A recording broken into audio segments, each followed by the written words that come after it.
so hello गाइजहरू आज चाहिँ म होइन मेरो किचनमा मेरो पहिलो लाइक ब्लग भन्नु के भन्नु अब यस्तै आफ्नो ब्लग बनाउँदैछु एन्ड म चाहिँ चिया बनाउँदैछु होइन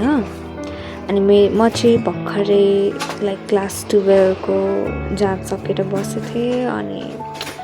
नर्मल यस्तै अब घरमा भएको कामहरू गर्नु पर्यो होइन अनि म इन्ट्रान्सको क्लासहरू पनि लिँदै थिएँ अनि नर्मली घरमा अब सबै कामहरू गर्नुपर्छ एन्ड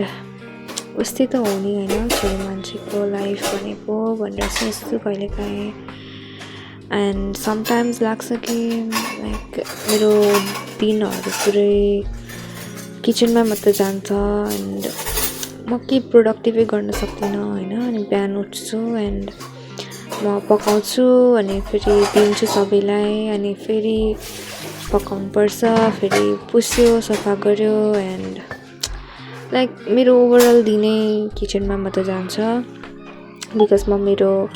मम्मी यहाँ हुनुहुन्न and I am just living with my brothers and यो घरमा चाहिँ सबैभन्दा धेरै रेस्पोन्सिबिलिटी चाहिँ मलाई नै छ होइन मेरो भाइ बहिनीहरू पनि छन् एन्ड मैले चाहिँ घरको सबै कुराहरू हेर्नुपर्छ तर मेरो बाबा आउनुभएको छ सो म बाबाको लागि पनि चिया रेडी गर्दैछु एन्ड म चिया खान्छु मेरो कोठामा बसेर म बिस्कुट खान्छु अलिकति मलाई भोक लागेको छ त्यस्तो अहिले सो अलिकति भोक हल्का लाइट स्न्याक गर्नुपर्छ नि त कति खानु बिहानदेखि त्यही दाल भात तरकारी मात्रै खाँदै यस्तो बोर हुन्छु सो अब हल्का बिस्कुट क्रन्च हाल्नु पर्यो सोच्दैछु अब 12 पछि के गर्छु भनेर एन्ड त्यस्तै लाग्छ अब यही त हो नि लाइफ हो लिभिङ माई लाइफ